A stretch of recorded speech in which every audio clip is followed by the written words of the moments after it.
Amigos, bienvenidos a Une América Channel. Como es tradicional, siempre estamos acompañándolos con temas de análisis, de reflexión importante a través de este canal. El equipo de periodistas de Más Allá de un Titular se encuentra precisamente con nosotros. Algo que nos está preocupando fuertemente es todo lo que tiene que ver ahora con este conflicto de guerra generado por Rusia, y por supuesto hay una enorme incertidumbre en el mundo alrededor de lo que está pasando con Ucrania. Desde luego, desde aquí somos solidarios con el pueblo ucraniano. No somos amigos de la guerra, somos amigos de la paz, y los medios de comunicación deben contribuir precisamente a generar la paz, evitar al máximo los conflictos.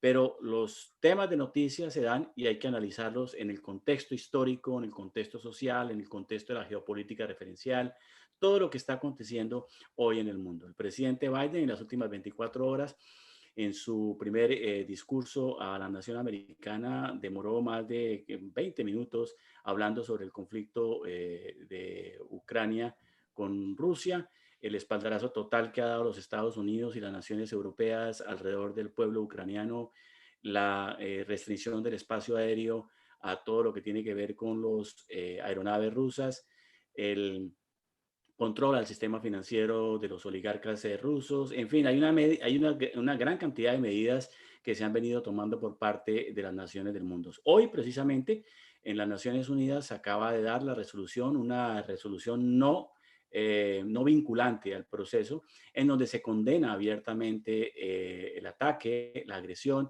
del gobierno de Putin a Ucrania. Luego, esto está cogiendo ya una escala mayor. Hoy vamos a dialogar sobre este tema, pero vamos a dialogarlo en una perspectiva referencial, histórica, sociológica, antropológica importante, frente al número de asesinatos que se han venido cometiendo ahora en Ucrania. Ya van más de 2.000 personas asesinadas, situaciones que estamos viendo en noticieros de televisión. Rafael y Juan, ustedes los están viendo también aquí a las espaldas mías, que tengo conectado con una agencia de televisión americana. Son absolutamente desastrosas. Pero hoy nos interesa que abordemos el tema de otra perspectiva, también para darle un análisis de contexto en lo que tiene que ver con este tema de la invasión de Rusia a Ucrania. Un saludo especial a nuestros colegas, a Juan desde la Ciudad de México, a Rafael desde Carolina del Norte. Más adelante se estará uniendo con nosotros María Eduarda Fernández de Río de Janeiro. Tenemos en nuestra imagen hoy al doctor Juan Carlos García Hoyos. El doctor Juan Carlos García Hoyos ha aceptado nuestra invitación muy especialmente para hablar de este tema en particular. El doctor Juan Carlos García es doctorado en el tema de Historia Mundial de la Universidad de Praga, de la Universidad Carolina de Praga. Vivió muchos años en la República Checa. Ha estado participando en conferencias internacionales y en eventos importantes en lo que tiene que ver con todo lo de la Europa del Este. Ha sido profesor de la Universidad de Economía de Bratislava, Eslovaquia, en dinámicas históricas y conflictos mundiales, además de ser antropólogo, historiador, investigador detallado, muy importante también en Colombia. Es de origen colombiano. Y por supuesto queremos darle nuestra gran bienvenida al doctor Juan Carlos García. Sabemos de sus ocupaciones y por supuesto le queremos darle nuestro agradecimiento por estar con nosotros participando en este tema importante en Más Allá de un Titular. Bienvenido, doctor Juan Carlos García. Muchas gracias, Carlos Alberto. Es un gusto estar acá en el programa tuyo dando los aportes. Y nuestros colegas están ya listos para formular las preguntas. Yo creo que es importante, si no estoy mal, mi querido Juan y Rafael, lanzarle primero un interrogante al doctor Juan Carlos García en lo que tiene que ver con los referentes históricos de este conflicto. Usted ha vivido particularmente varios años en lo que eran anteriormente las repúblicas socialistas soviéticas. Después cae el muro de Berlín. Estuvo usted en la República Checa, ha visitado también Moscú, ha estado muy pendiente de todo este fenómeno de la historia referenciada étnica, sobre todo en este conflicto que se está dando entre Rusia y Ucrania. ¿Cómo está viendo usted esta dinámica, doctor Juan Carlos García?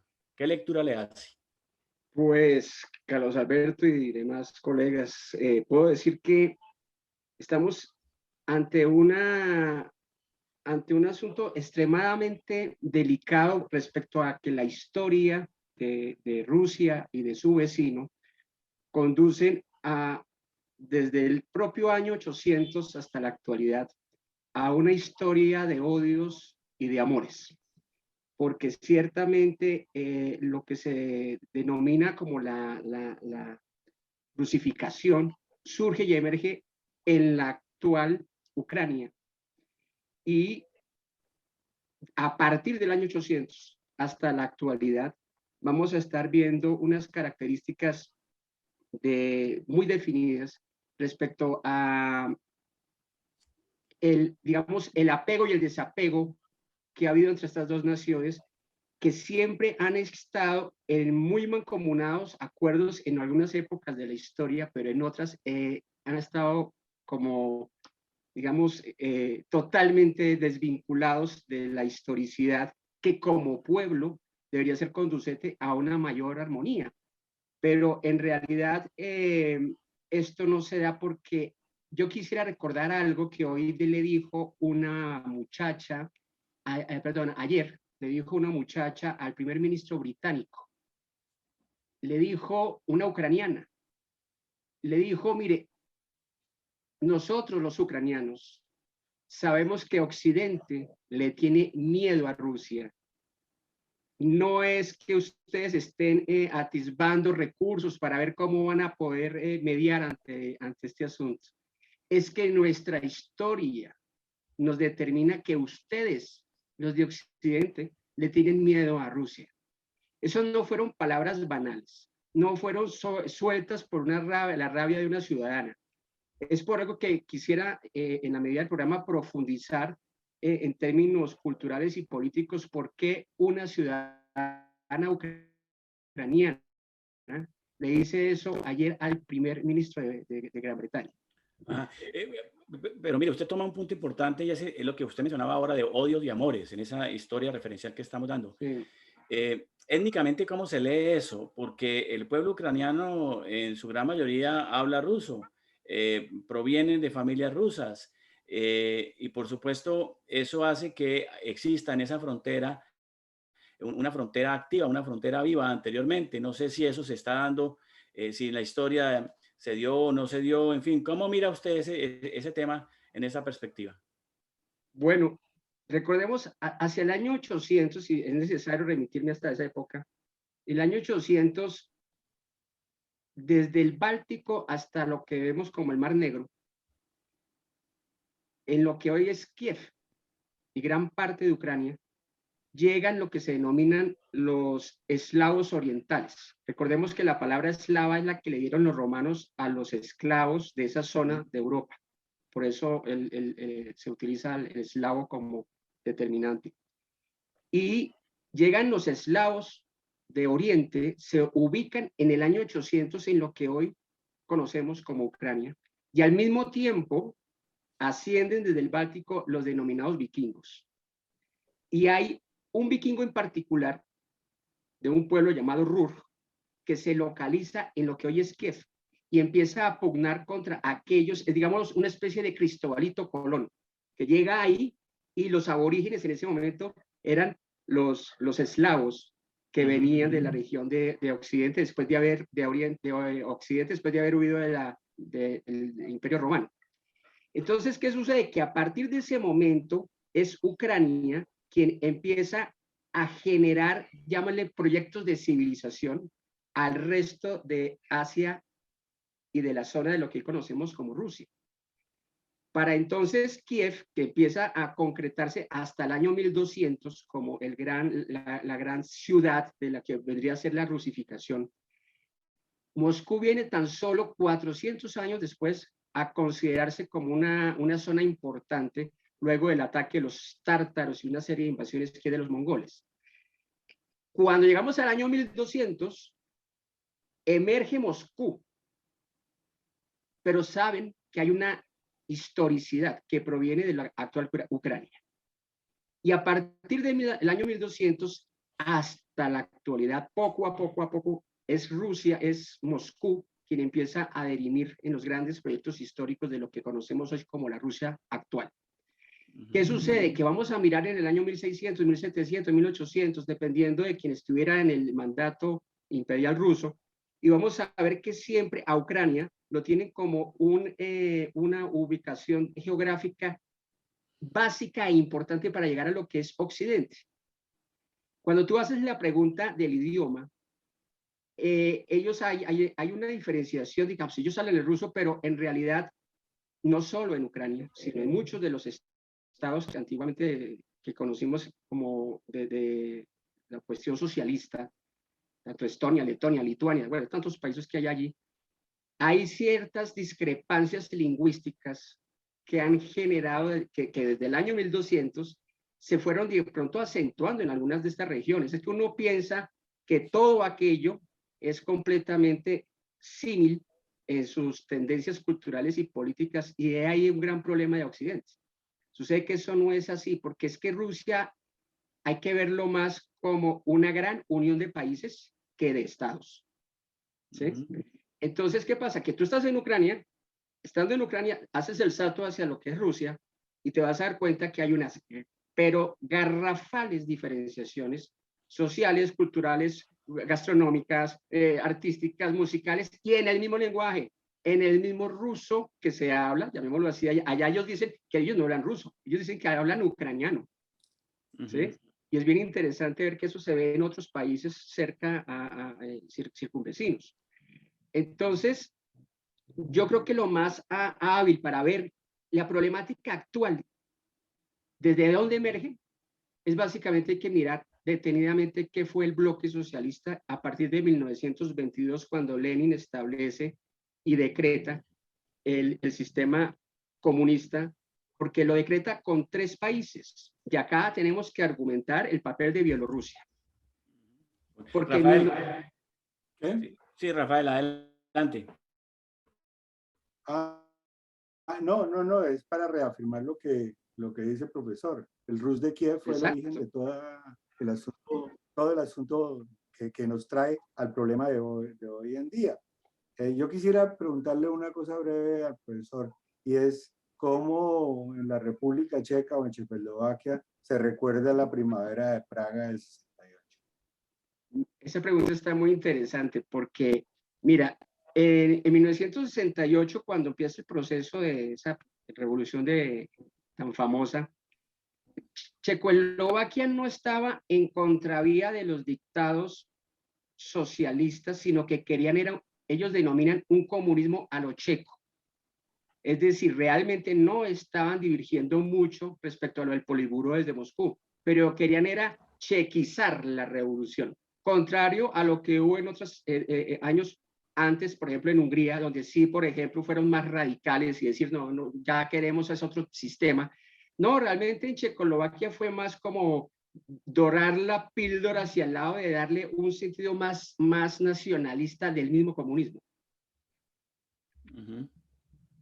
¿Y los países cercanos a lo que es hoy la República Checa? Lo que pasa, Carlos Alberto, es que los rusos hacen lo mismo con Checoslovaquia en lo que están haciendo hoy con Ucrania.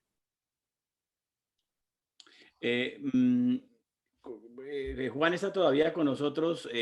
Seguramente vamos a tener contacto más adelante en este programa de Más Allá de un Titular con la doctora María Cristina Rosas, de la Universidad Nacional Autónoma de México, ¿no, Juan? Sí, así es, Carlos. Posiblemente ahí tengamos un contacto ahí más adelante con ella. Muy bien. Es correcto. ¿Qué pregunta tienes tú para el profesor Juan Carlos García Hoyos? Bueno, a ver, no quisiera sacar de contexto al doctor, solamente para entrar un poquito en contexto de lo que él está diciendo. Estoy pensando un poco en el overview de este conflicto y de cómo se mira, digamos, desde el punto de vista periodístico. El otro día hablaba yo con un colega periodista que me decía que existen 8 palabras, hay una frase de 8 palabras que a ningún periodista nos gustaría usar o que ningún periodista quisiera usar jamás. Y esa frase es: el mundo nunca volverá a ser el mismo. Esa frase es la que no quisiera un periodista usar jamás, es lo que me decía él cuando conversábamos el otro día. Y un poco tocando el tema sobre el conflicto, me hablaba de cómo la OTAN, sin querer, comienza a crear este monstruo que es Vladimir Putin, y cómo Putin se empieza a organizar, incluso Rusia se empieza a organizar financieramente, financieramente hablando, digamos, para poder planificar una operación de la magnitud que estamos viendo ahora. O sea, es decir, a juicio de él, esto es algo, primero llegábamos a la conclusión de que esto muy posiblemente lo habían planeado durante la etapa de la pandemia. Después nos fuimos un poco más atrás, ¿no? Nos fuimos ahí por marzo del 2014, donde llegamos a la conclusión de, en aquel entonces, cuando se celebra ese referéndum de Crimea, en el que, en medio de acusaciones de fraude, ¿no? Gana la anexión a Rusia por más del 97% de los votos, y 2 días después, pues firma Putin la incorporación de la península de Ucrania a su territorio, que esto provoca que la comunidad internacional no lo reconozca o no la reconozca, y la OTAN congela su colaboración con Moscú, y también Estados Unidos y la Unión Europea le imponen sanciones. ¿Qué tanto, y aquí viene mi pregunta al doctor, qué tanto cree o qué tanto pensamos, doctor, que la OTAN colabora a crear este monstruo que estamos viendo hoy?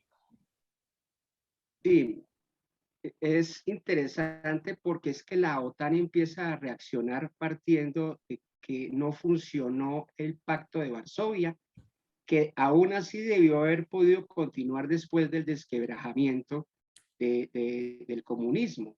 De hecho, hubo naciones que después de 1991 en esa zona que consideraban que el Pacto de Varsovia ya podría, digamos, seguir sosteniendo a muchas de estas naciones, pero ya no es de la particularidad comunista. Entonces, ¿qué sucede? Que esa pregunta tuya es muy clave en el asunto de qué es para Rusia los aliados. Sucede que es que Rusia es un país que tan solo ahorita el mundo se está dando cuenta que para Rusia los aliados son ficticios.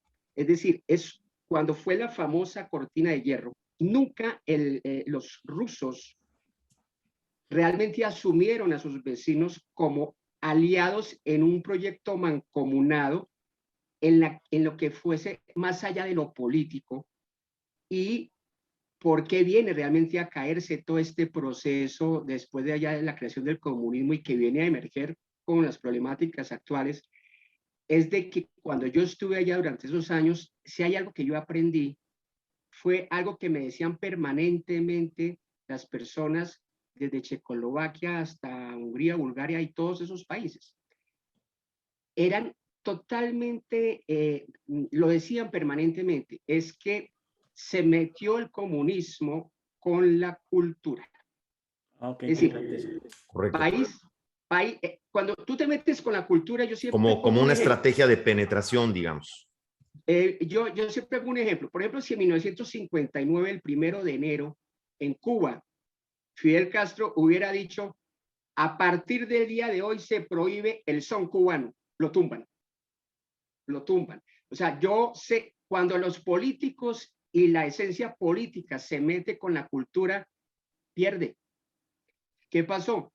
Que durante todo este proceso de desarrollo del comunismo en Europa, lo peor que hizo el comunismo, que no lo hizo el comunismo en China y no lo han hecho en otras partes, pero allá en Europa sí, es meterse totalmente con todo lo vinculante a la cultura, de tal forma que estamos hablando de que Rusia, el país más grande del mundo, tú te subes y haces el transiberiano, que va de una zona de Rusia a la otra, y antes de, o sea, durante los años 20 y 30, cuando estaba hasta ahora emergiendo este proceso comunista, es interesante ver la riqueza que tiene un país como Rusia, a gastronómico, artístico, todo lo que tú quieras. Y de pronto tú recorres el país más grande del mundo en tren, desde que te subes y hasta que te bajas, y sucede que es exactamente la misma dieta, la misma comida, las mismas tradiciones, todo unificado. Es una cosa asombrosa. Es decir, allá me decían permanentemente los ciudadanos de estos países es que el comunismo, que Occidente cree que el comunismo cayó por presión de Occidente, pero todo el tiempo te dicen que Occidente está muy equivocado, que no fue por eso, fue porque se envenenó a sí mismo el sistema comunista contra sus ciudadanos, de tal forma que en ciertas cosas que parecen sencillamente anecdóticas, son poderosas, como por ejemplo, mi ex esposa, yo estuve casado con una checa que me comentaba, ella me decía, mira, Juan Carlos, es que desde Praga hasta Moscú, pasando desde desde Varsovia hasta Belgrado, como todo el espectro socialista de la época, por ejemplo, a las mujeres les prohibían maquillarse, porque decían que eso era una tendencia del comunismo, maquillarse. A una mujer, a las mujeres les encanta ese tipo de cosas. Eso que parece tan anecdótico, tan sutil, tan aparentemente poco importante, aglutínalo tú como en una botella de Coca-Cola y vas metiéndole ahí cositas y cositas que aparentemente no son trascendentes. Y va a haber un momento donde esa botella va a explotar porque ese gas lleno de cositas chiquiticas, chiquiticas, chiquiticas, terminan haciendo una gran explosión. Entonces, fácilmente podría quedarme acá horas contando la cantidad de fenómenos contraculturales que el sistema hizo, que eso con OTAN o sin OTAN, con Estados Unidos o sin Estados Unidos, eso iba a explotar, eso iba a detonar, ¿sí? Y eso es algo que en la política y a nivel internacional no se ha tratado con, digamos, en general. Yo siempre he pensado que los politólogos y muchos internacionalistas descuidan mucho el patrón cultural. Lo descuidan bastante. Yo, para terminar esta intervención, este extracto de intervención, yo quisiera comentarles a ustedes algo supremamente importante para regresar a lo que yo digo que Rusia no sabe de aliados. Hay algo bien interesante. En 1962, cuando estamos en plena Guerra Fría, se realizó el Mundial de Fútbol en Chile. La final de ese Mundial fue entre Brasil y Checoslovaquia.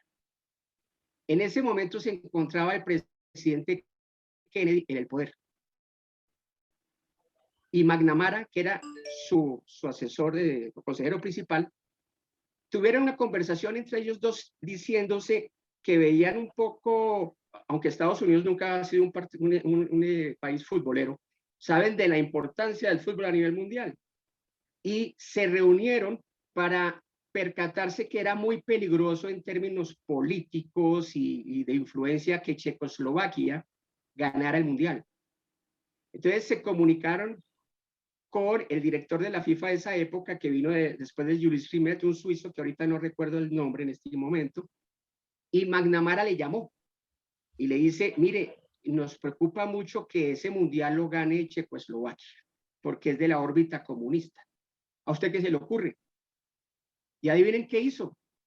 Dijo, yo tengo la solución, no se preocupe. Voy a nombrar un árbitro soviético.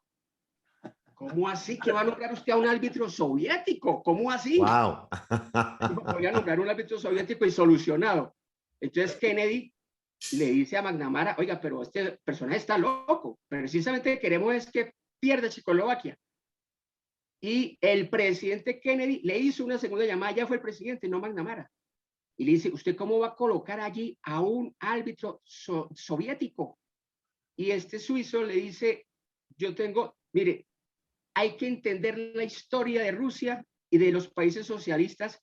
Mire, acá no hay que meter plata, no hay que hablar con nadie. Que eso lo pite un árbitro que es de la Unión Soviética. Kennedy y McNamara no entendieron el asunto. Y pues, con eso van a aceptar el resultado. Pues, ¿qué fue lo que sucedió? Ese partido quedó 3-1. En esa época no había televisión, no se podía repetir las jugadas. Se sabe que cuando iban 1-1, cuando llegan los goles de Brasil con un gran equipo, por supuesto, no necesitaba de mayores ayudas, pero la hubo.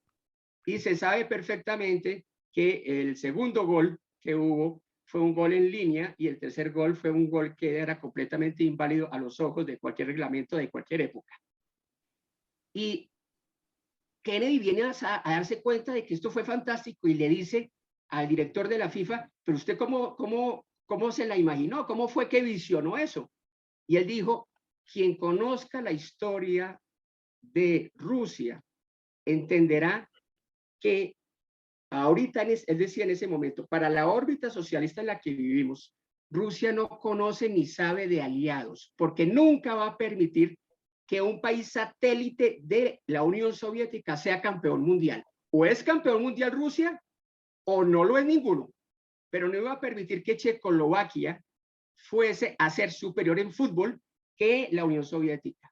Es decir, con este ejemplo que parece tan anecdótico. Pero tiene todo el sentido, ¿eh? Tiene Claro, absolutamente todo el sentido.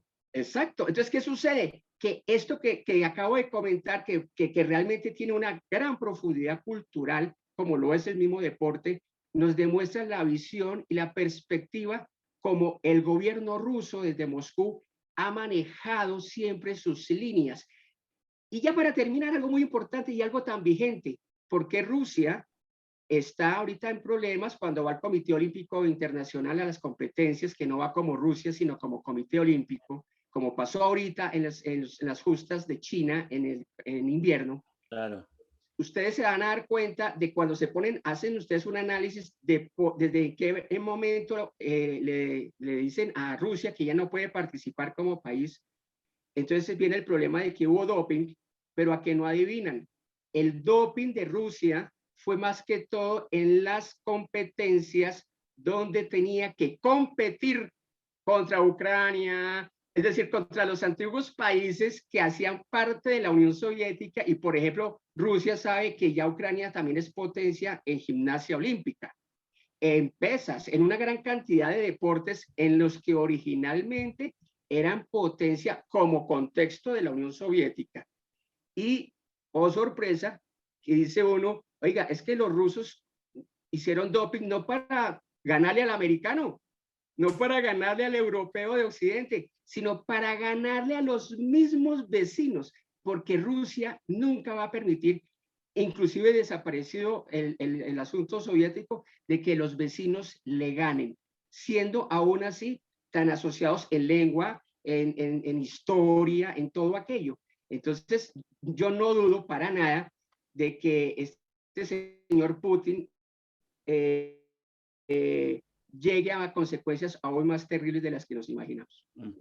Bueno, y ya la FIFA ya ha hecho su pronunciamiento público para que en el próximo Mundial de Fútbol Rusia no esté ahí. Ya prácticamente las autoridades del deporte están censurando y están cerrando las puertas a Ya es prácticamente un hecho y se habla inclusive hasta de sacarlos de la FIFA, Carlos. Sí, es verdad. Pero mire, a mí me llama poderosamente la atención lo que usted ha dicho, que no lo había escuchado yo antes, y sobre todo en los análisis, Rafael, que uno está mirando, y es cómo ese fenómeno cultural genera un perfil, genera una trayectoria, genera también un movimiento que es tan intrínsecamente importante, el tejido cultural y social de estos países aliados, de lo que puede ser aliados con Rusia, que de una u otra manera prevalece sobre cualquier otra circunstancia. Y Rusia, homogeneizando todo ese proceso, quería imponerse frente a los otros.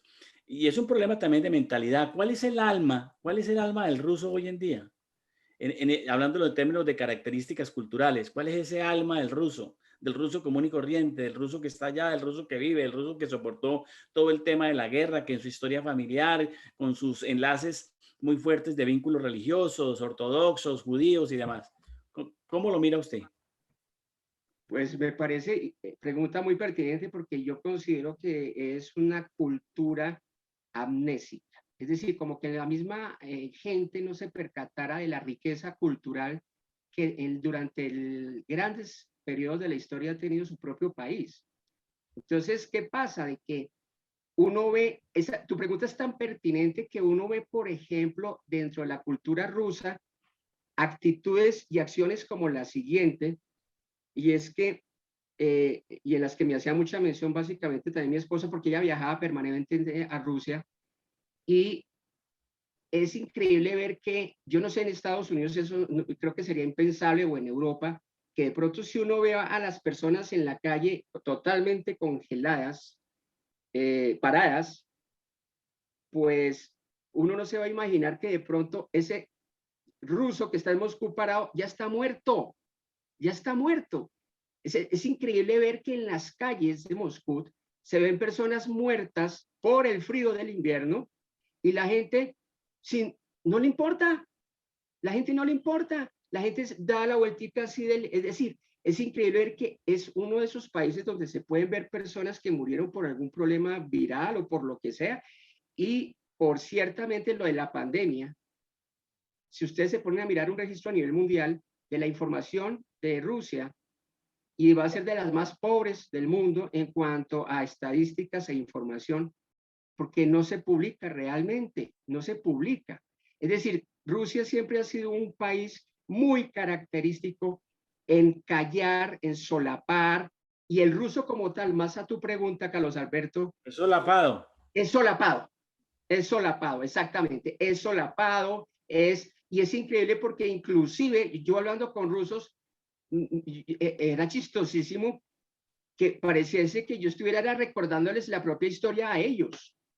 Es decir, una completa contaminación de omnibulación y de amnesia, pero pareciese que la amnesia les surge o son como muy acomodaticios y se pierde esa amnesia cuando pasan sucesos como el de ahorita de esta guerra.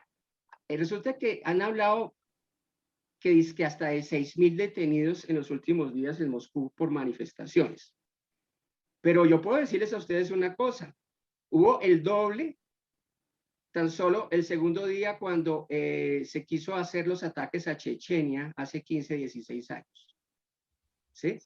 Es decir, es interesante ver que de todas maneras era de que allá en Moscú y en general en Rusia hubieran salido más manifestantes. Es decir, estamos hablando de que el ruso como tal sabe que se está haciendo una masacre, pero es que es contra Ucrania, y ellos, una gran cantidad de la población rusa considera, o sea, no considera que haya que matar ni nada de esas cosas, porque es que eso ya tiene mucho que ver con el asunto de Putin, que es bastante loco, pero sí realmente consideran que Ucrania ha sido un país que los ha traicionado en muchas ocasiones.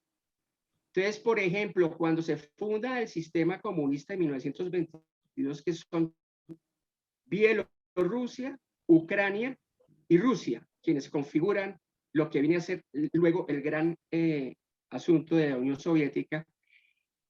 En 1990-91, cuando se acaba el asunto, Ucrania, así como fue el mayor promotor en el 22, Ucrania viene a ser como el que más dinamiza su separación y viene a convertirse como en una piedra en el zapato para lo que era Rusia y Bielorrusia. Por eso están tan pegaditos Rusia y Bielorrusia. ¿Y cuál fue uno de los argumentos poderosos desde 1991 de los líderes ucranianos para su separación? La cultura.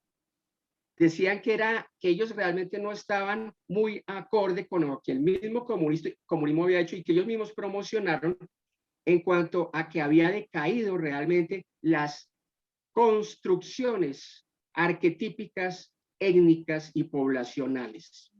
Cuando se separan, viene Putin ahora a decirnos que es que hay unos rusos que están en la frontera, ¿sí? Y sucede que estamos hablando de que esos rusos que están en la frontera es un cometido es un salpiconcito de asuntos ahí que no son tan auténticamente como dice Putin, sino que la gente de poder y de dinero que está en la frontera, que tiene linderos con grandes industriales que también están paseándose por Suiza y por Miami, que tienen allí en esa zona industria, ¿sí? Porque es que esto no es como la época de Hitler, cuando Hitler le dice voy a atacar Checoslovaquia porque en los Sudetes hay una gran cantidad de alemanes. Claro, lo sabía y estaba también, había empresa alemana, pero en realidad sí había una gran cantidad de alemanes en esa época. Y gente que vio con buenos ojos cuando entró a Alemania, a Checoslovaquia. Pero aquí estamos hablando de grandes industriales que están ahí apertrechados en la línea, y Putin no está realmente pensando en el gitano ni en la niña que está allá, que habla ruso y que quiere devolver a su patria. Está pensando en los grandes magnates. Está pensando en la oligarquía. Claro, por ese motivo, hoy Biden, ayer cuando habla en este asunto del discurso americano, ¿por qué hizo tanto énfasis en ir detrás de los magnates rusos? Cuando dice, no, es que vamos a quitarle poder a los magnates rusos. Es que en realidad al gobierno americano y a los congresistas allá que quieren, digamos, ajustar tuercas, realmente saben que es que quitándole poder a ese magnate, le van a quitar poder a la línea periférica fronteriza, porque allá hay mucha industria tanto rusa como ucraniana, pero que hace parte del gran mancomunado industrial que también tiene desde Suiza hasta donde ustedes quieran a nivel mundial una gran cantidad de dinero. Entonces también, digamos, él está también, digamos, moviendo fibras de una manera muy vulgar, diría yo. Uh-huh. Si le parece bien, Juan, podemos darle paso a María Cristina Rosas, si está con nosotros ahí, a la profesora, la internacionalista de la Universidad Nacional Autónoma de México, porque ella habla de un punto muy importante y es que es especializada en desarmamento.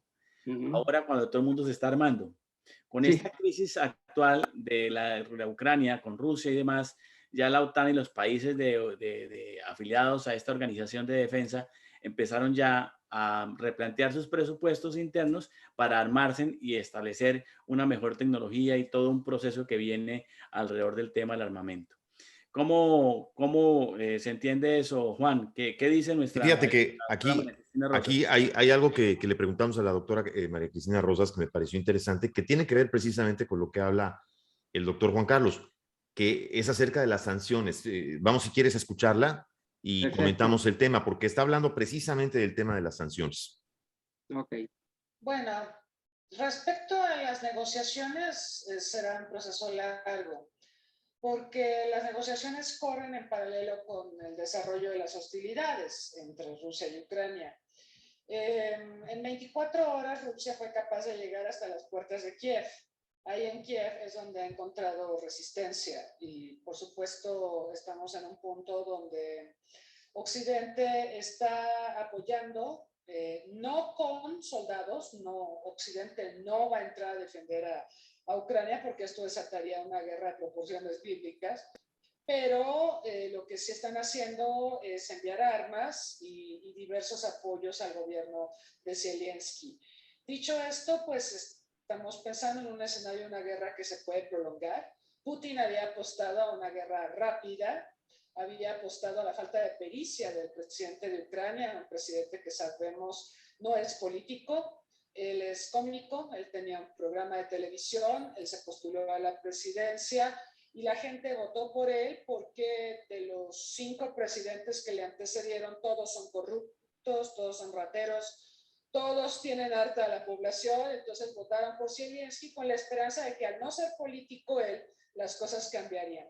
Sabemos desafortunadamente por los Pandora Papers de que Zelensky también tiene negocios en el exterior no del todo claros y posiblemente también es bastante corrupto. Y está ligado a oligarquías, ¿no? A medios de comunicación dirigidos por oligarcas que pues también tienen bastante cola que les pisen en términos de corrupción. Entonces, ese Zelensky no es un estadista, no es un político, es un personaje que ha hecho cálculos políticos terribles, previo a esta crisis. Yo quisiera mencionar, por ejemplo, que si bien es cierto que cuando él llegó a la presidencia intentó negociar con Rusia todo lo que se refiere a la presencia rusa en el oeste, en el oriente de Ucrania. Hay que recordar, Ucrania es un territorio donde pues hay una polarización social, una parte de la población es prorrusa, otra parte es prooccidental, y quizá deberíamos irnos más atrás y recordar que pues Ucrania fue parte de la Unión Soviética, y antes de todo eso, en la Rus de Kiev tenemos la raíz eslava. Para Rusia, Ucrania es parte de su motherland, es parte integral de lo que identifica a los rusos y al eslavismo. Entonces, para Rusia, Ucrania siempre ha sido vista como parte de ellos.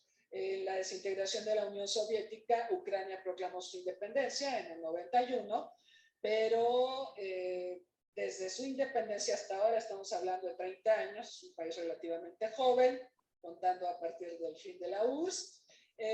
Desde su independencia para acá, pues hemos visto diversos conflictos con Rusia. pues alrededor de temas como la existencia de sectores de la población rusa, de la población ucraniana que son prorrusos, y aparte, pues recordar que en 2014, despuésito de las Olimpiadas de Sochi, el gobierno de Putin decide hacer una incursión bélica en Crimea.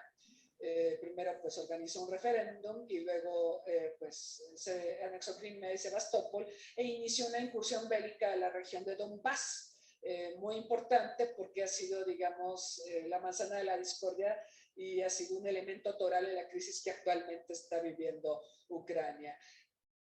Entonces, vaya, la estrategia de Putin ha sido poco a poco posicionarse en partes estratégicas de Ucrania, pero evidentemente parecería que su deseo es anexionarse por completo al país. Decía yo que Zelensky, cuando llega al poder, intenta negociar con Putin el tema de la presencia rusa en partes orientales de Ucrania, y por eso se firmaron los famosos protocolos de Minsk, que fueron además acompañados por países de la Unión Europea como Alemania y Francia. Ellos fueron como garantes, como testigos de honor, como países que empujaron, tanto Merkel en su condición de canciller germana, como Emmanuel Macron en su condición de presidente francés, empujaron los acuerdos entre Putin y Zelensky. Pero ha habido muchas violaciones a las disposiciones de los acuerdos de Minsk. Se supone que estos acuerdos buscaban la desmilitarización de la región, el retiro de tropas de ambos bandos, o sea, tanto rusas que están en Donbass como también las tropas que Ucrania mantenía ahí. Se hablaba de un intercambio de prisioneros, se hablaba de que crear medidas de confianza. La realidad es que los acuerdos de Minsk fueron violados por ambas partes. Y también, al paso de los meses, Zelensky empezó a buscar acercamientos con Occidente. Un tema que le resulta a Putin muy incómodo, enfadoso, es la posible membresía de Ucrania en la Organización del Tratado del Atlántico Norte, una alianza militar nacida en el 49, que es profundamente antirrusa, y que pues para Putin resulta un movimiento inaceptable por parte de Ucrania, porque hay que recordar, Ucrania comparte 1.500 kilómetros de frontera con Rusia. Entonces, para Rusia esto sería prácticamente un atentado a su seguridad nacional. Entonces, esos son, digamos, los prolegómenos de esta crisis. Hoy estamos viendo negociaciones, digo, ya terminó esta primera ronda de negociaciones, van a ser difíciles, por supuesto, porque, bueno, tenemos que ver qué quiere cada quien. Lo que quiere Putin es bastante claro, sí, quiere controlar a Ucrania, y en las negociaciones se verá si controla todo el país o solamente a la parte oriental. Yo creo que lo que vamos a ver es una suerte de finlandización de Ucrania, donde la parte oriental eventualmente podría ser controlada por Rusia y la otra parte pues buscaría tener acercamientos con Occidente. Lo que quiere hacer Putin es recorrer la frontera y tener una zona de seguridad, una zona buffer para el caso de conflictos o de sus relaciones con Occidente, porque también es cierto que la OTAN se ha expansionado hacia la que era la esfera de influencia soviética. O sea, hoy son miembros de la OTAN países que eran parte del Pacto de Varsovia, e incluso países que formaron parte de la Unión Soviética, como los 3 del Báltico, Letonia, Lituania, Estonia, pero también está Polonia, que fue parte del Pacto de Varsovia, Hungría, República Checa, Eslovaquia. Entonces, paulatinamente la OTAN se ha extendido hacia Oriente y esto ha molestado mucho a Rusia, pero Rusia, digamos, lo ha tolerado en la medida en que Ucrania se mantenga al margen. Pero pues Zelensky, bastante torpe también la forma en que maneja esto, se acerca a Occidente, pide que se considere la membresía del país y pasa por alto o subestima, a mi manera de ver, las amenazas de Putin y también sobreestima el apoyo que va a recibir de Occidente en el caso de que Putin atacara. Entonces, hemos visto una cadena de errores aquí. Yo creo que la postura de Rusia es muy clara. Lo que no queda tan claro es cómo se va a resolver la situación de Ucrania y los escenarios no son nada favorables. Bueno, esto es más o menos un overview de lo que nos da la doctora. Me llama la atención una de las cosas que menciona ella, Carlos, dentro de esta entrevista, esta plática que tuvimos con ella, la posición que tiene, digamos, Zelensky, que hoy en día es un presidente, hoy por hoy un presidente muy aplaudido, es decir, visto como un héroe, pero prácticamente nadie menciona estos errores que cuando eres presidente de un país, pues tienes que tomar en cuenta la situación geopolítica en la que estás antes de tomar una acción, ¿verdad? Como la que tomó él. Y más cuando ya en estos acuerdos de Minsk venían de tener arreglos en donde precisamente intervino Angela Merkel y Manuel Macron.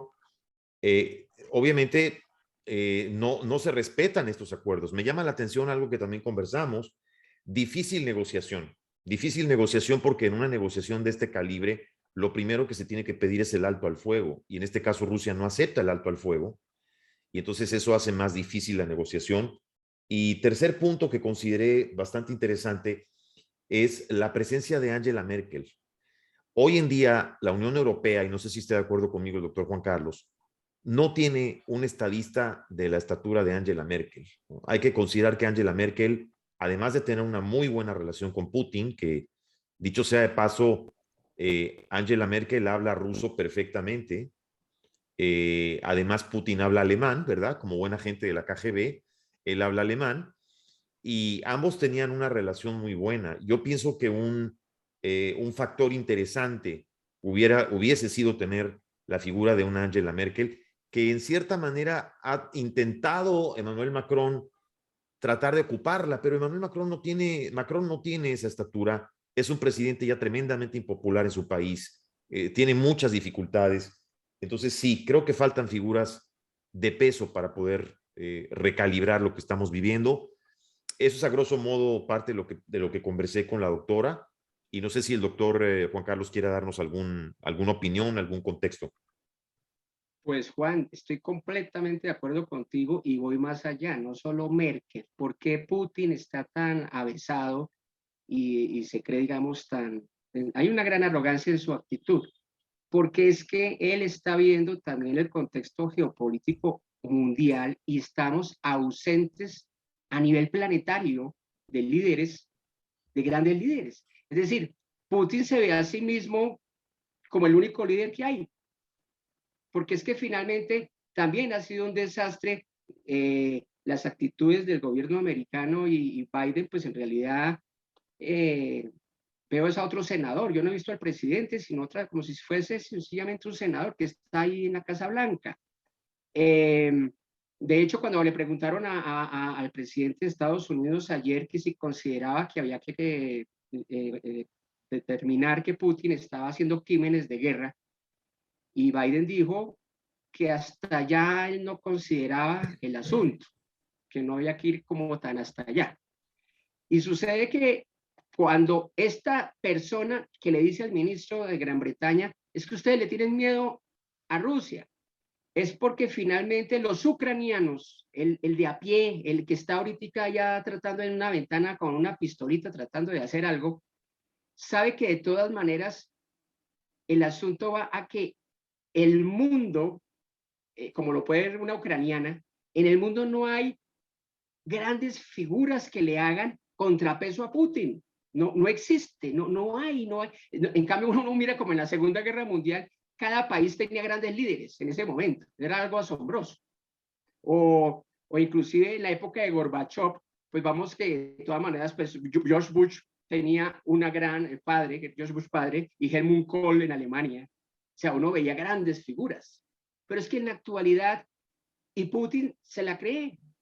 Putin, es decir, cuando ayer vuelve y amenaza el secretario de Putin diciendo con las armas atómicas, ¿eso en qué momento de la historia del siglo XX se hubiera visto desde 1980, desde 1950 hasta el 2000, ese tipo de amenazas como tan así, como diciendo voy a comprar pan y leche, entonces o sea, diciéndolo de una forma tan olímpica, algo tan delicado?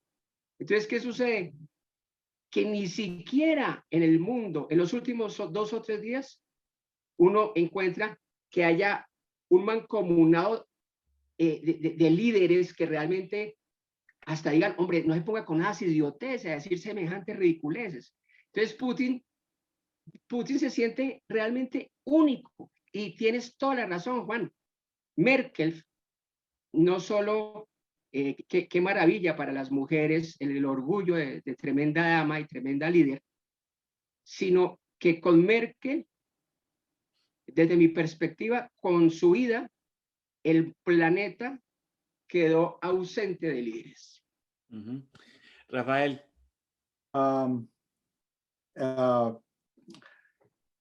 Yo solamente quisiera recordar a John Kennedy el 22 de octubre de 1962, diciéndole a los rusos, bueno, traten de pasar la línea que he impuesto en el Océano Atlántico para que vean las consecuencias. Exacto. Y Khrushchev... Sí, hoy no hay nadie de ese calibre. Khrushchev echó los barcos para el otro lado. Exactamente. Sí, hoy no hay nadie de ese calibre. Y mira, dicho sea de paso, ahorita que comentabas, doctor Juan Carlos, este tropiezo tan fuerte, recordemos este tropiezo tan fuerte que tuvo el presidente Biden cuando claramente pues le dijo a Putin que era un asesino, ¿no? Digo, esto lo dices en una mesa, lo dices a puerta cerrada, lo dices a cuarto cerrado, pero no lo dices, no lo mencionas en una conferencia de prensa. Fue una declaración tremendamente... ¿Pero fue ya esa declaración o está ya dentro de la realidad de lo que estamos viendo? Lo que sucede es que... En su momento creo que estuvo fuera de lugar. No, para la forma objetiva de ver la historia, pues hay razones para Rusia de actuar como está actuando. Pero para los estándares internacionales que se han trabajado en los últimos tiempos, Putin ha actuado como un matón de barrio. Es decir, dice, sí. Bueno, esto parece como si fuera una invasión del siglo XVII o del siglo XVI. Crimea es mía y ya. Y armo unas elecciones y gano y ya. Y esta vez actúa de la misma manera. Eso es lo que, digamos, en cierto modo, Occidente cuestiona. Está actuando como zar, prácticamente, ¿no? No, independientemente, digamos, de los errores que se han cometido en meterse más adentro de Rusia. Es decir, el que tenga los 3 países bálticos en la OTAN, el que Polonia sea de la OTAN, el que Ucrania, donde queda Chernobyl, donde hay unos vínculos increíbles con Rusia, donde tuvieron todo el arsenal de lanzamiento y todas esas cosas, que de pronto sea miembro de la OTAN. Si aquí en Occidente nos pusimos bravos con la Unión Soviética por lo de Cuba. Oye, y ahora ya lo quieren aprobar fast track, ya lo quieren hacer miembro bueno, no de la OTAN, pero sí de la Unión Europea, ya lo quieren hacer miembro fast track para salir del problema, ¿no? Pero mire, no estaba tan alejada la declaración del presidente Biden de la nación americana en el hecho de decir que Rusia iba a invadir a Ucrania. Cuando él empezó a hablar de ese ejercicio, la gente le decía, no, pero este señor está hablando más de la cuenta, no sé qué. Y fíjese cómo el proceso viene desencadenándose ya a una situación cada vez más difícil. Ahora, recordemos un poco también que el presidente Biden ha hecho una gestión, a mi modo de ver, de volver a recuperar la confianza en Europa, volver a darle credibilidad a la imagen de los Estados Unidos. El que ha venido liderando todo este proceso con los aliados y demás, reactivando todo ese proceso de la OTAN que pareciera ser que estuviera dormido, fue el presidente Biden. Eso es un punto importante que hay que destacarlo. Eso no yo quisiera, si me permites, Carlos. La administración pasada. Yo quisiera, si me permites, Carlos, ir un poco más atrás. Ayer estaba yo conversando esas teorías de conspiración con uno de esos amigos que tienes. Todos tenemos un amigo de esos que les encantan las teorías de conspiración. Y ayer estaba yo conversando con él. Eso se llaman conspiretas. Aquí en Más Allá tenemos conspiretas. Ayer platicando con él, fíjate que ayer conversando con él, nos acordábamos de lo incómodo que puede ser para el presidente Biden.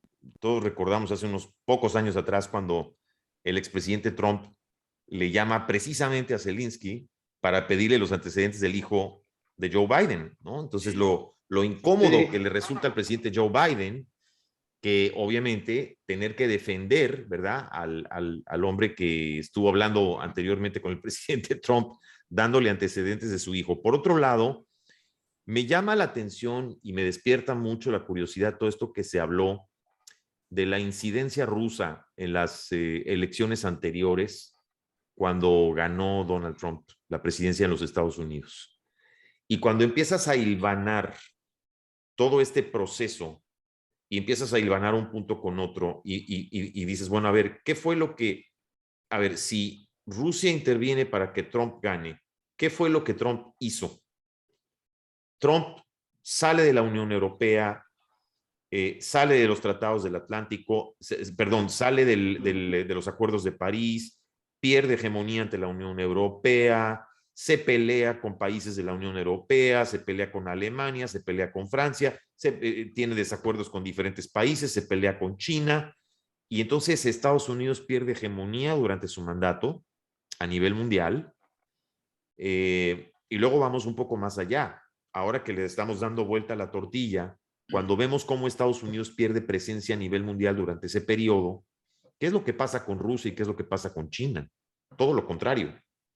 China pasa a ocupar el lugar preponderante en casi todos los tratados. China pasa a ocupar el lugar preponderante como principal socio comercial de la Unión Europea.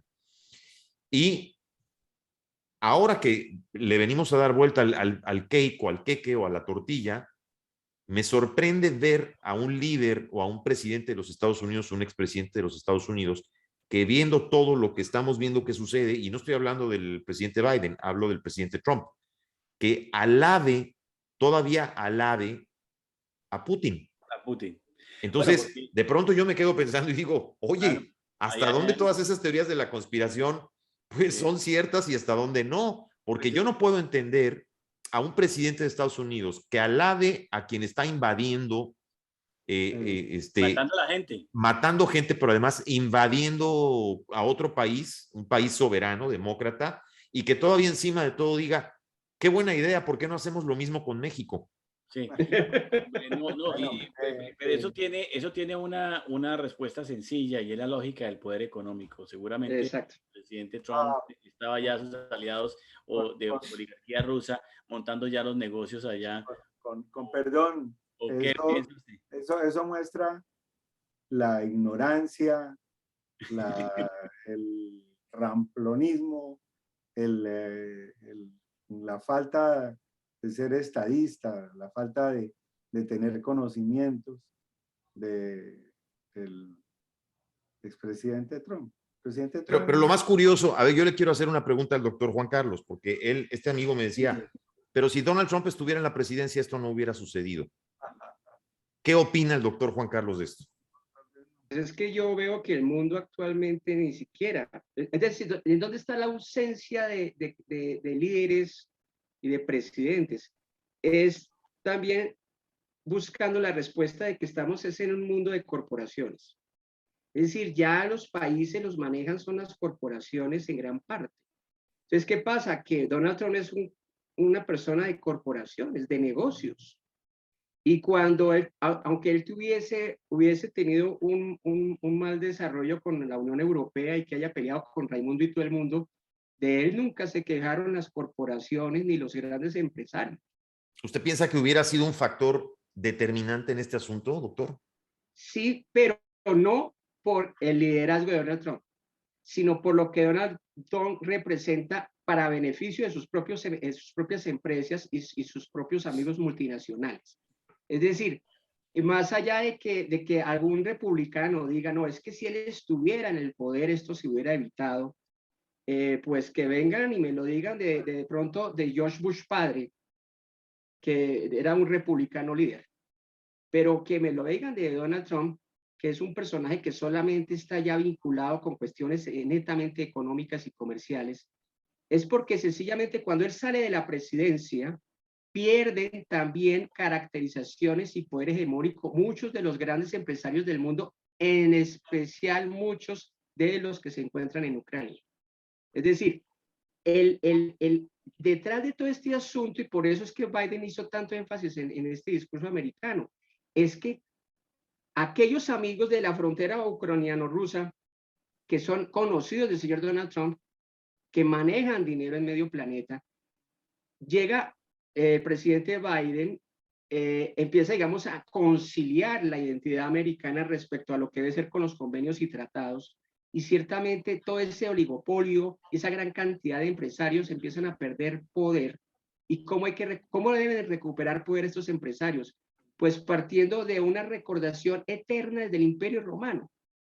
Armemos peleas, armemos bronquitas. Hay que armar alguna cosita porque recordemos bien que si un buen analista de análisis geopolíticos saben perfectamente que las guerras, por crueles que sean, dinamizan las industrias y benefician a los grandes empresarios. Entonces, ¿qué significa? Ahí lo ve lo que no se ha hablado ahorita de este conflicto, es ¿cuántos empresarios ucranianos se están beneficiando de la guerra?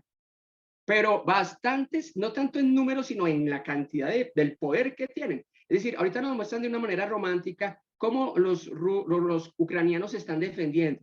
Entonces, claro, parten de una concepción cultural que es importante retomar en esta conversación porque ellos saben, porque ellos estudian lo mismo que estudia el ruso en el colegio, lo estudia el ucraniano. Y saben que desde Napoleón hasta Hitler, quien quería llegar a Rusia no lo podía intentar. Siempre perdieron. Por eso, cuando ayer dice esta chica, es que ustedes le tienen miedo a Occidente. Sucede que el ucraniano dice, nos toca defendernos a nosotros solitos, porque el resto, los de Occidente, le tienen miedo. ¿Por qué? Porque nosotros sabemos cómo es Rusia, porque somos del mismo cuento, somos de la misma familia. ¿Qué pasa? Esa coyuntura tan particular y nacionalista, quienes subsisten mucho de ese conflicto, grandes empresarios ucranianos, que están vinculados de una doble moral. Muy acertado el comentario de la historiadora que nos presentaste, de la politóloga, ha sido extraordinario su análisis, porque es que en realidad estamos viendo el presidente ucraniano tiene muchísima cola que cortarle respecto a la mafia antigua KGB y todos aquellos que estaban detrás de este presidente ucraniano. Qué coincidencia que muchos de las empresas ucranianas que digamos que en los últimos días se han venido mostrando como en contra del conflicto, tengan tantos monopolios tan importantes con empresas rusas. Es decir, es una cosa completamente fuera de lugar que estemos manejando. Me están dando una llamada y no entiendo por qué. Ya lo están llamando de Rusia, doctor Juan. Me están llamando de la KGB. De Rusia. Solo que no, usted no me quiso. Pero fíjate qué interesante el análisis que hace, porque tendemos entonces a ver que entonces las guerras se romantizan, como dice usted, y que separan entre buenos y malos, ¿no? Entonces hacemos héroe a quien también tiene sus tintes, ¿no? O sea, todo tiene sus matices, ¿no? Nada justifica, desde luego, nada justifica lo que Rusia está haciendo, quiero aclarar, pero todo tiene matices, ¿cierto?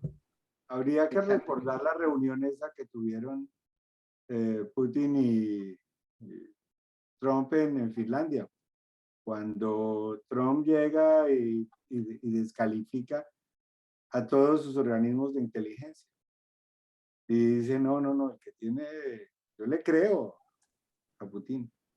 Es decir, eso jamás había ocurrido en la historia de Estados Unidos en ningún presidente, porque por más equivocados que estuvieran, por más que estuvieran enlodados, siempre sus organismos de inteligencia tenían razón y la ropa sucia se lavaba en casa. Y no iba a decir un presidente ruso, no, es que la CIA es la que tiene la razón. Exacto. Y yo quisiera retomar algo respecto a la actitud de Putin. En realidad, detrás de todo su andamiaje bélico y beligerante contra Ucrania, se encuentra algo vital, y es que es ruso. Es decir, verlo como el loco, como lo quiere ver también Occidente, es ser totalmente equivocado, porque, digamos, es un loco con una posición muy asentada en cuanto a lo que significa ser ruso. porque ahí donde ustedes lo ven, no nos informan a nosotros cuántos rusos están de acuerdo con la guerra. Y resulta que va a ser una proporción tremenda, no tanto matar al ucraniano, sino recuperar a Ucrania. Que Ucrania vuelva aquí. Muchas personas, digamos, porque los movimientos académicos, universitarios, científicos, Rusia con tantos premios Nobel que ha dado, con sus academias tan importantes, ¿por qué no han hecho eco estas instituciones? Los tantos intelectuales rusos que hay callados, silenciados, pero no silenciados porque les digan ustedes no pueden hablar. ¿Cuántos grandes científicos rusos tiene Estados Unidos? Y no han dicho nada en contra de la postura de su propio país. ¿Sí? Totalmente callados. Porque es que finalmente el ruso, dentro de su vinculación genética, tiene ese tinte de que ellos son lo más poderoso que puede haber. Y ha hecho tanta mella en la genética rusa que muchas personas, millones de personas en Rusia, seguramente están en desacuerdo con el uso de la fuerza desmedida, pero no en la actitud de Putin de reclamar por esa vinculación nostálgica de la rusificación. Bueno, no, mire, estaba chequeando ahora a propósito de su comentario, doctor Juan Carlos García, en lo que tiene que ver con el liderazgo científico, o sea, académicos, literatos y demás que mantienen todavía el silencio frente a esta masacre que se está dando con Ucrania. Y hace poco salió una declaración de Herta Müller en Rumania y Svetlana Alexievich, que también nació en Ucrania. Las dos son premios Nobel de literatura y las dos tuvieron que huir de Europa Oriental. Muy buenas amigas ellas, se reúnen de manera frecuente y han hecho una declaración muy fuerte, muy dura para recriminar lo que está haciendo Vladimir Putin en materia de esto que ya conocemos, el impacto sobre la guerra. Hace una declaración fuertemente Herta Müller de Rumanía, donde dice que prácticamente el presidente Putin se formó en un entorno criminal y no conoce más instrumentos que la mentira, la falsedad, la extorsión y el asesinato. Y ya estas dos mujeres literatas que tienen en su historia, en su tejido sanguíneo, parte de la cultura rusa y todo lo que pasa ahí, por supuesto, ya han estado dando declaraciones. Yo creo que este ha sido un tema bien interesante. Nos vamos con más preguntas que respuestas. Antes de terminar, doctor, ¿realmente la gente sí recuerda a Ian Palace o no? Sí, por lo menos, además que eso es algo, digamos, que me llama mucho la atención para el caso de República Checa. Allá se vive mucho, pero lo hacen de verdad, eso tengo que destacarlo, no con un romanticismo bobo ni tonto, sí tienen una conciencia muy interesante de su historia y de sus respectivos héroes y líderes, y es bastante bonito ver que sí se ve, sí se siente eso mucho, y eso hace parte precisamente de una forma de interpretarse a sí mismo como nación, y ya que un país tan chiquito como República Checa, ¿sí? O sea, tan pequeñito, 10 millones de habitantes mal contados para arriba, y tú sales de República Checa y son otro tipo, o sea, ya es el alemán, es otros idiomas. Entonces ellos han necesitado y han recurrido en su historia a conservar sus héroes, sus historias, sus mitos, y me parece que lo hacen muy auténticamente.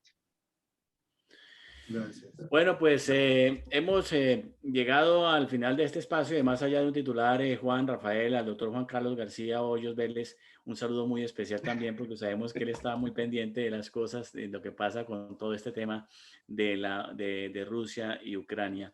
Él como antropólogo, historiador, doctorado en Historia Mundial de las Universidades en Praga, por supuesto nos ha alimentado algo interesante. Y hay una frase que me quedó sonando, no sé si a usted le quedó igual, Rafael o Juan, cuando dice el doctor Juan Carlos García, y es que el comunismo se envenenó a sí mismo con todo el tema cultural.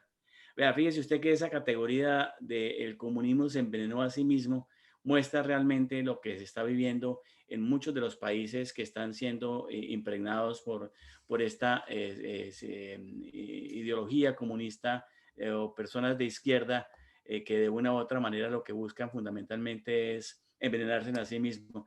No sé si el concepto de izquierda-derecha se mantenga ahora. Yo creo que ahora lo que ha es girado, se ha transformado y estamos hablando ahora de autoritarismo o ciudadanías libres o democráticas. O populismo. O populismo. Hablando de autoritarismo, quiero recordarles a ver si hacemos algo por José Antonio Peraza. Bueno, tuve la oportunidad de mandar ya un mensaje a algunos de los miembros de la familia de José Antonio Peraza, un estudiante estudioso de la Universidad de Nicaragua. Con él tuvimos varias veces una oportunidad de un programa. Condenamos lo que ha hecho el gobierno de Daniel Ortega desde ese espacio de Más Allá de un Titular y los periodistas, de haberle dado 8 años de prisión. 10 años, Rafael, correcto, 10 años por el solo hecho de pensar diferente. Era el hombre que estaba trabajando muy dedicadamente a desarrollar la reforma electoral distinta en Nicaragua, estaba haciendo su ejercicio académico, universitario, era un hombre de una credibilidad poderosísima en las organizaciones de la sociedad civil nicaragüense, docente universitario, sus estudiantes lo querían y el régimen de Ortega, hoy que se ha establecido ya como una dictadura plena, lo ha condenado a 10 años por el solo hecho de muy pensar discreto, diferente. una persona discreta y muy aquí, cuidadosa en su expresión, porque cuando conversamos con él no utilizó epítetos, no utilizó absolutamente. Hemos visto por lo menos... Vamos a tener la oportunidad de hacerle el seguimiento a este investigador académico universitario de Nicaragua. Y yo quisiera también, si me permites, Carlos, el día de hoy, saludar también, aprovechando la oportunidad, colegas periodistas que hoy sufren en México, porque hoy, el día de hoy, el presidente de México pronunció un linchamiento en contra de los periodistas Bueno, en eso su está muy conferencia de grave. prensa. Bueno. Ya hoy abiertamente un enfrentamiento diciendo que mañana el presidente va a exhibir una lista con los nombres de periodistas y cuánto gana cada uno, qué ingresos tiene cada uno, al más puro estilo fascista.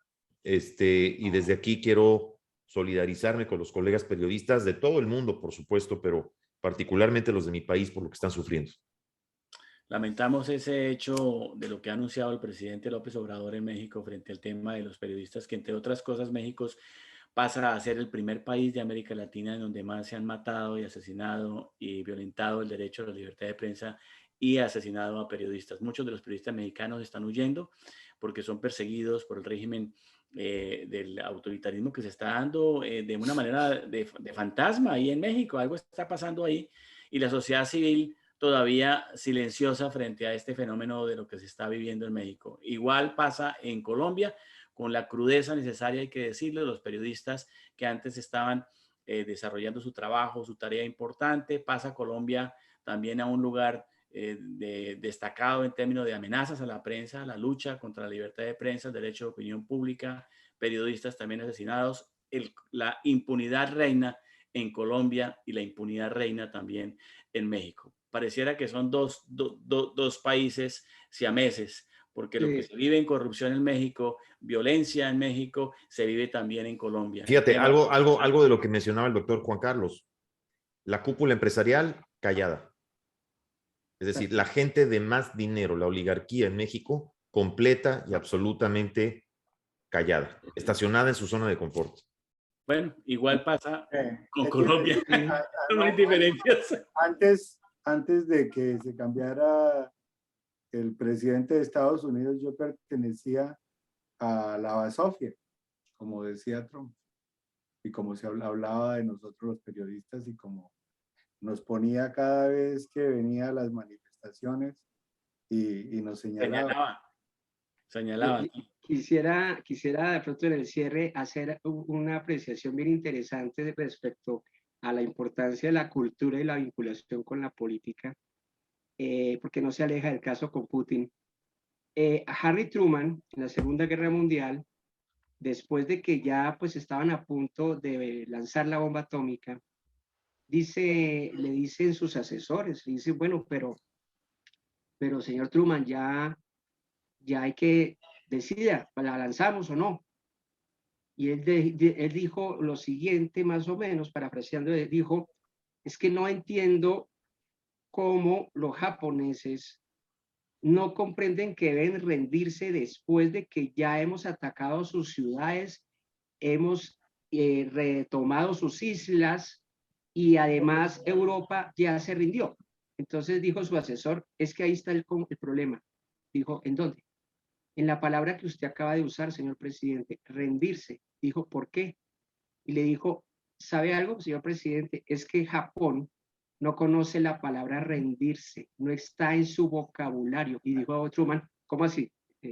¿En serio? Digo, sí, no existe. La palabra rendición no existe en el vocabulario japonés.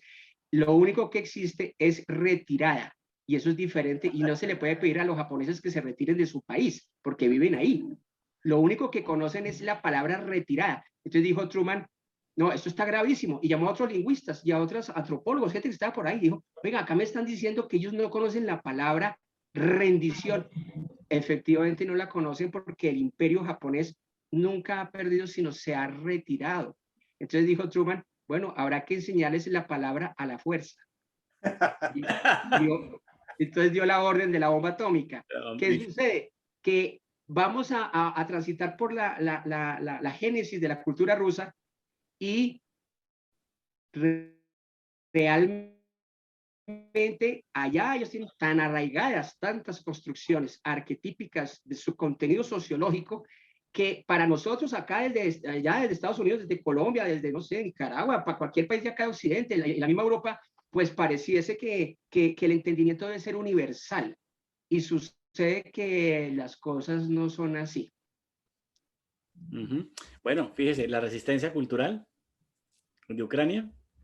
Exacto. Bueno, quedan todavía más preguntas que respuestas. Queridos amigos de Más Allá de un Titular, este ha sido un espacio interesante en el sentido de poder darle un giro distinto a la información que nos está atomizando permanentemente las 24 horas del día a raíz de la invasión de Rusia a Ucrania. Otra mirada distinta, otra lectura, otro ejercicio de reflexión y de análisis sobre el particular. Ya vemos ahí a Rafael Prieto ya despidiéndose con el símbolo de la paz, al estilo de los años 70, años 60, 70, 70. Imagine all the people. Bueno, Imagine all the people.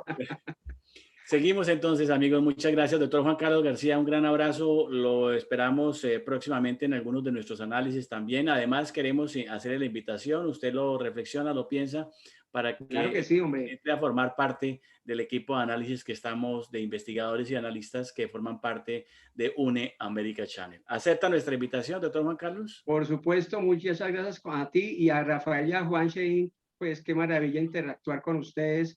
Y por supuesto estaré a tus órdenes. Muchas gracias. Gracias, doctor. Un saludo para todos y que ojalá esta situación de la guerra pare ya y podamos, como simboliza Rafael Prieto, vivir en paz. Un gran abrazo para todos. Bye, bye. Para todos. Chao.